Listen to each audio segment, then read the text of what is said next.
नमस्कार दोस्तों, आपका स्वागत है आज के मुख्य समाचारों में। दोस्तों, आज देश भर से कई बड़ी न्यूज़ निकल कर आ रही है। सभी बड़ी खबरों के बारे में एक एक करके विस्तार से आपको बताएंगे। उससे पहले दोस्तों, अगर आप भी देश में निष्पक्ष पत्रकारिता का समर्थन करते हैं तो इस वीडियो को लाइक कर दें। साथ ही हमारे चैनल को सब्सक्राइब करके बेल आइकन को जरूर दबा दें, जिससे देश में निष्पक्ष पत्रकारिता करने वाले पत्रकारों का मनोबल बढ़े तथा वे ज़्यादा से ज़्यादा निष्पक्ष पत्रकारिता कर सके और साथ ही आम गरीब जनता की आवाज़ उठा सके। दोस्तों, अब बात करते हैं आज की सभी बड़ी खबरों के बारे में एक एक करके विस्तार से।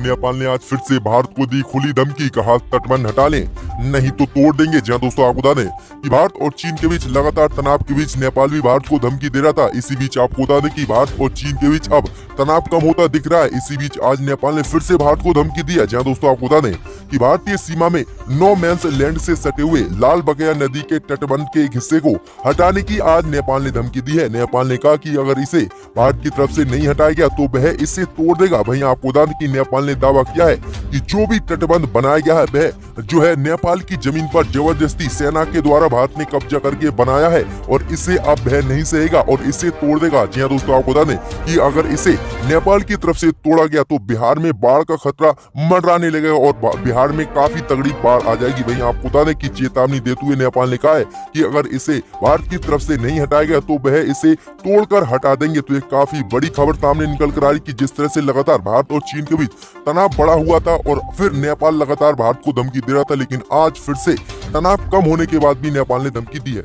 इसी बीच बढ़ते दोस्तों अगली बड़ी खबर की ओर तो समाजवादी पार्टी ने किया बड़ा खुलासा। बीजेपी नेताओं के घरों में छिपा हुआ है विकास दुबे, सभी की ली जाए तलाशी। जहां दोस्तों आपको बता दें कि कानपुर एनकाउंटर पर अब समाजवादी पार्टी ने योगी सरकार पर बड़ा निशाना साधा है। समाजवादी पार्टी ने आरोप लगाया है कि विकास दुबे बीजेपी नेताओं के घरों में छिपा हुआ है। पुलिस बीजेपी नेताओं की घर की तलाशी ले जिससे कि वो जल्द से जल्द पकड़ा जाए। जी दोस्तों आपको बता दें कि समाजवादी पार्टी के एमएलसी सुनील सिंह साधन ने कहा कि विकास दुबे जिसने 8 पुलिस कर्मियों की हत्या की उसे सरकार का संरक्षण प्राप्त है, इसीलिए उसको अभी तक पुलिस ने नहीं पकड़ा है। आगे उन्होंने कहा कि सरकार विकास दुबे का कॉल डिटेल्स रिकॉर्ड सार्वजनिक करे, सब कुछ साफ हो जाएगी कि उसने कितने बीजेपी नेताओं से संपर्क किया है। आगे उन्होंने कहा कि ये कैसे हो सकता है कि जिले के टॉप अपराधियों की लिस्ट में विकास दुबे का नाम नहीं है, जबकि उसने 8 पुलिस कर्मियों को शहीद किया है। ऐसा सिर्फ सरकार में बैठे उनके आंकड़ों की सहपरी उत्तर प्रदेश में हो रहा है और उत्तर प्रदेश में अब गुंडा राज है, क्योंकि बीजेपी नेताओं के संरक्षण में उनका पालन पोषण हो रहा है और बीजेपी नेताओं के घरों में ही वो छुपा हुआ है, इसीलिए अब तक पुलिस ने उसको गिरफ्तार नहीं किया। तो ये काफी बड़ा आरोप बीजेपी पर लगाया है समाजवादी पार्टी ने। इसी बीच बढ़ते दोस्तों अगली बड़ी खबर की ओर तो भारत में बढ़ते कोरोना के मामले के बीच शिवसेना ने आज प्रधानमंत्री मोदी पर साधा निशाना, कहा प्रधानमंत्री मोदी का लॉकडाउन हुआ फेल, अगर ऐसे ही बढ़ते रहे कोरोना के मामले तो दुनिया में पहले नंबर पर होगा भारत। जहां दोस्तों आपको बता दें कि देश में बढ़ रहे कोरोना वायरस के संक्रमण मरीजों की संख्या को देखते हुए शिवसेना ने आज प्रधानमंत्री मोदी पर निशाना साधा है। शिवसेना ने कहा कि प्रधानमंत्री मोदी ने कहा था कि 21 दिनों में कोरोना से जीत जाएंगे, लेकिन 100 दिन के बाद भी कोरोना मैदान में डटा हुआ है और लड़ने वाले थक चुके हैं। आगे जो है उन्होंने कहा कि कोरोना के मामले में हमने रूस को भी हरा दिया है और यही हार रहा तो एक दिन भारत पहले नंबर पर पहुंच जाएगा, जो दुनिया के सबसे बड़ा संकट होगा। उन्होंने कहा कि प्रधानमंत्री मोदी का लॉकडाउन भी फेल हुआ और मोदी सरकार संक्रमण रोकने में पूरी तरह से फेल हुई है और राज्य सरकारों की मोदी सरकार ने कोरोना संकट काल में मदद भी नहीं की और ये इसी का नतीजा है। मोदी सरकार ने ना ही प्रवासी मजदूर न आम जनता की मदद की, जिसके कारण लोगों ने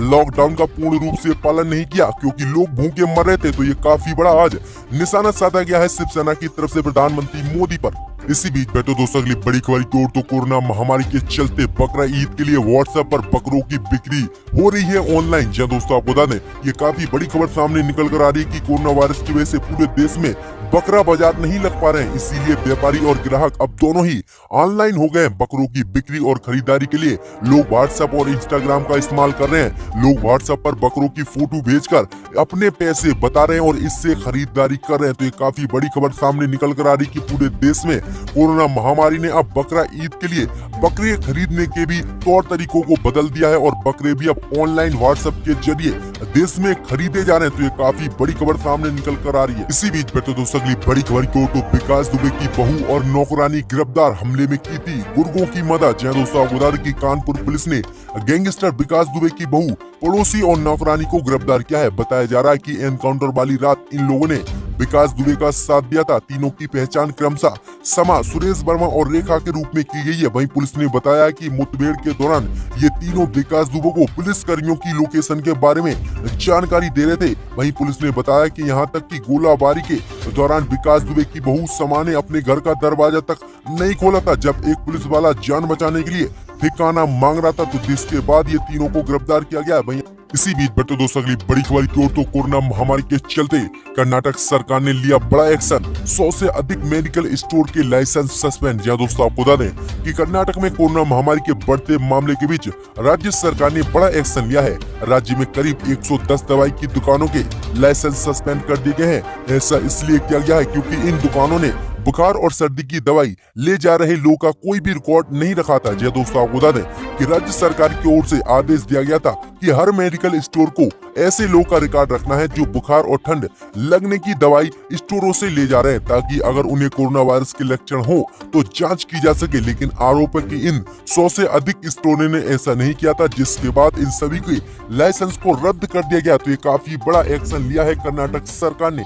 इसी बीच बेटे दोस्तों अगली बड़ी खबर की ओर तो देवेंद्र सिंह केस में चार्जशीट दायर, पाक हाई कमीशन के संपर्क में था निलंबित डीएसपी देवेंद्र सिंह। जहां दोस्तों आपको बता दें कि जम्मू कश्मीर में आतंकियों के मददगार निलंबित डीएसपी देवेंद्र सिंह मामले की चार्जशीट कोर्ट में दाखिल हो गई है। इसमें देवेंद्र सिंह सहित 6 लोगों के खिलाफ चार्जशीट दाखिल की गई है। चार्जशीट में पुलिस की ओर से बड़े बड़े खुलासे किए गए हैं। इसमें कहा गया है कि देवेंद्र सिंह पाकिस्तानी हाई कमीशन के कई अधिकारियों के संपर्क में था। इसके साथ ही देवेंद्र सिंह पाकिस्तानी हाई कमीशन के अधिकारियों से बातचीत और मिलने के लिए सोशल मीडिया प्लेटफॉर्म का इस्तेमाल करता था। जहां दोस्तों आपको बता दें कि एएनआई की जांच में ये सामने आया है कि पाकिस्तानी हाई कमीशन के अधिकारियों ने देवेंद्र सिंह को भारत की संवेदनशील जानकारियां हासिल करने के लिए तैयार किया था और फंडिंग भी की थी। तो ये काफी बड़ी खबर सामने निकल कर आ रही कि किस तरह से इसने देश से गद्दारी की थी। इसी बीच बेटे दोस्तों अगली बड़ी खबर की ओर तो जम्मू कश्मीर पर नेहरू के मन में दाखोद, बीजेपी नेता ने लगाया गंभीर आरोप, कहा पंडित जी चल रहे थे चाल नहीं दिया था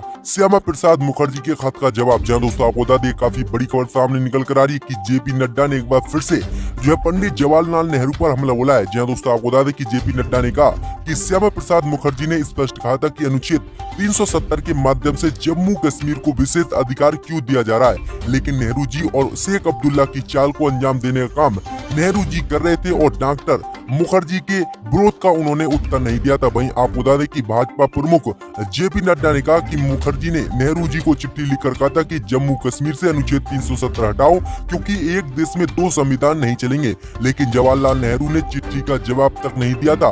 आगे उन्होंने कहा कि हमें खुशी हो रही कि डॉक्टर श्यामा प्रसाद मुखर्जी का बलिदान व्यर्थ नहीं गया।